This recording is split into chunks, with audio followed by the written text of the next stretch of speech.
Bonjour les explorateurs. Qui est le plus fort entre Saga et Shaka? Shaka de la Vierge incarne la maîtrise spirituelle, défense quasi absolue, contrôle des sens et une aura proche du divin. Il a tenu tête à plusieurs chevaliers d'or, preuve de son niveau exceptionnel. En face, Saga des Gémeaux représente la puissance brute et destructrice avec des techniques comme l'autre dimension et surtout l'explosion galactique. Beaucoup placent Shaka au sommet pour avoir affronté 3 chevaliers d'or, mais ce contexte est à nuancer. Il n'était pas à pleine puissance et même Shaka reconnaît l'avantage du nombre.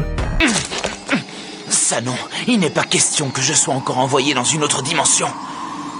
Mais je ne vais pas pouvoir tenir très longtemps face à 3 chevaliers d'or. De son côté, Saga est présenté comme une véritable forteresse, le boss final de l'arc que même Seiya et Ikki n'ont pas pu vaincre seuls. Et le pire, sa puissance était bridée par son conflit intérieur. Sans cela, il aurait été encore plus écrasant. En 1v1, tout dépend du rythme. Sur un affrontement rapide, Saga peut l'emporter par sa force de frappe dévastatrice grâce à l'explosion galactique. Mais si le combat s'éternise, Shaka prend l'avantage avec le trésor du ciel, une technique redoutable qui annule progressivement l'essence de l'adversaire. Le duel reste extrêmement serré. Chaque détail peut faire basculer l'issue, mais dans une logique purement offensive et expéditive, Saga garde un avantage et gagne dans tous les cas. En résumé, Shaka est un tank spirituel qui contrôle le terrain, tandis que Saga est une arme absolue, un avion de chasse qui te jette des bombes atomiques qui détruit tout.